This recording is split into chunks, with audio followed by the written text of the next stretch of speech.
Hey everyone, David here from the Five and Dime, and watch as I transform this cabinet.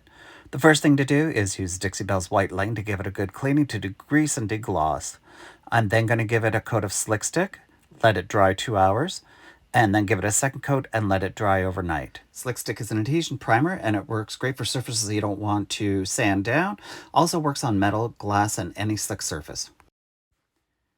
I decided I wanted something a little bit darker and moody, so I'm using Black Sands by Dixie Belle Paint Company. It is from their Silk All-in-One Mineral Paint line, which has a built-in primer and built-in top coat. Little tip for everyone, make sure you're decanting your paint. You can see I'm kind of marking off some marks. That's because I typically paint from the jar, and I noticed there was a couple like dry flecks that were in it. Anywho, that's another story for another day.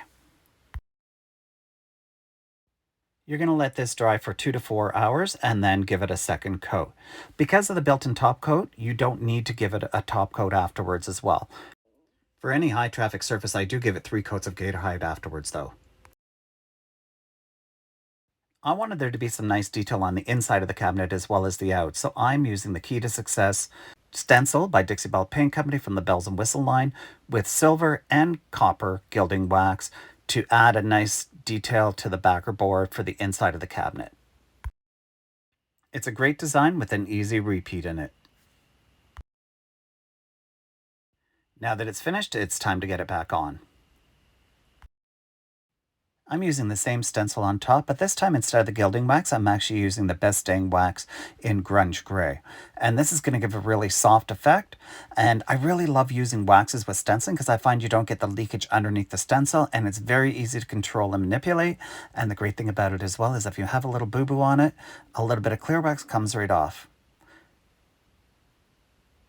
Same detail is going to be added to the doors as well, but only for this inset panel. So I wanted to make sure that my paint didn't get affected on the outside ridges. So I'm just taping it off and then I'll apply the stencil inside that inset panel. This can be a little tricky because you need to manipulate your stencil a little bit. So while holding it in place, all I'm doing is I'm bending up the stencil so that it will fit into the curves and everything that I needed to fit. And this actually worked out pretty good. Could have been a little crisper around the outer edges where the big dome is, but as you can see, all in all, it turned out great.